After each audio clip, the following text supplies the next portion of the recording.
mga kabataan natin ay naggagabayan hindi lamang ng kanilang mga magulang o hindi sa kanila mismong paaralan.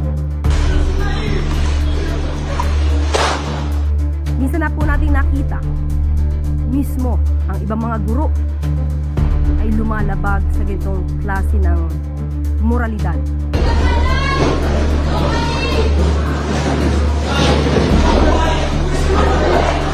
Sila minsan ay nagtuturo sa kanilang mga estudyante kung paano maging walang modo.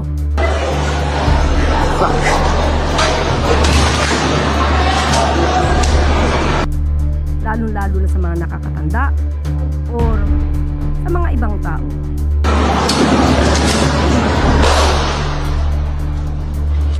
Panahon na po, hindi lamang po ang gobyerno, lahat po tayo, especially pag nasa school.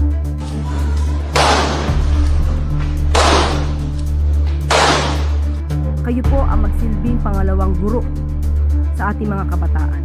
Yan, naparad nyo naman sa mga interview kay Auntie Claire. Sabi niya talaga, lahat ng sinabi niya ay tama siya. Oo, tama siya. May tama talaga siya. May tama si Auntie Claire.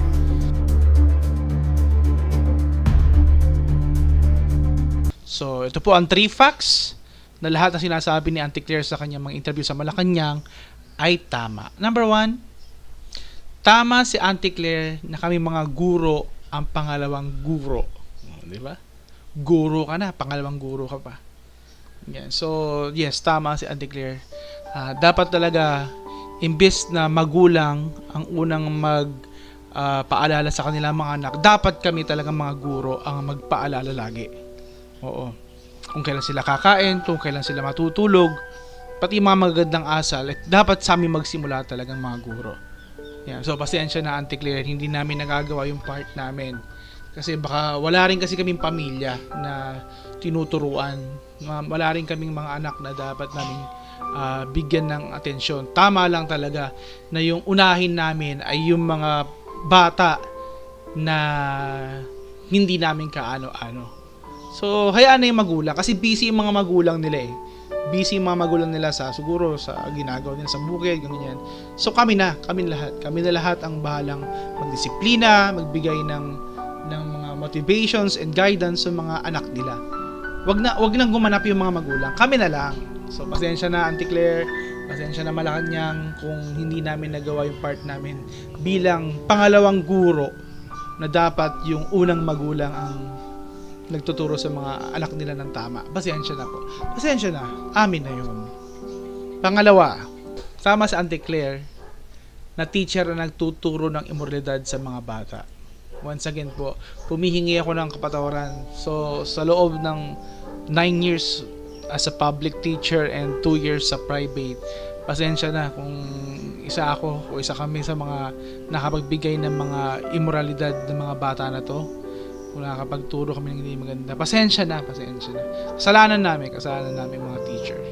Oo, kasalanan namin kasi yung mga magulang kasi nito mga to at yung pamahalaan, perfect kasi kayo.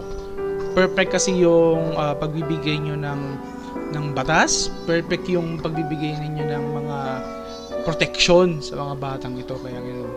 So, siguro yung mga bata nakikita nila ay pwede naman pala yung ganun, ay pwede naman pala yung ganun. So, kasi teacher ay may kasalanan, hindi yung pamahalaan, hindi yung human rights. Oo, hindi. Kami na lang, pasensya na uli kung isa kami sa mga nagbibigay ng immorality sa ating society at sa mga batang meron tayo ngayon. Pasensya na. Akin. Amen. Tama ka, Auntie Claire. Tama ka, Auntie Claire. At pangatlo, tama si Auntie Claire na dapat sisihin ng guro dahil sa mga gatong klase na nangyayari sa eskwelahan. Yes! Tama siya doon. Tama talaga si Auntie Claire. Sisihin yung guro, teacher pa naman, di ba? At sa government naman natin, pasensya na po. Sorry, pasensya na. Hindi na ako mauulit. Hayaan nyo na, protektahan nyo lahat ng mga batang ganun. Protektahan nyo lang sila. Kaya, nice. Kaya, Auntie Claire, kung nasaan ka man ngayon, pasensya na po.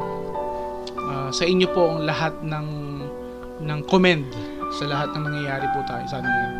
Dahil sa mga salitang binitawan nyo sa amin, na kami may kasalanan, mga guro, napakahusay niyo po. Very good. I love you, Auntie Claire. We love you. And sana'y mabuhay ka pa ng mas mahabang panahon. At huwag mo muna makasama yung mga dinosaur noong time na nasira ang mundo. We love you, Auntie Claire. So, last na. Ang masasabi ko na lang para sa iyo, Auntie Claire, Nakakabigla, para bang sinadya at tinakta ng panahon. Tila agad akong nahulog ng hindi napapansin. Pero tadhana ko'y mukhang di tayo pagtatagpuin.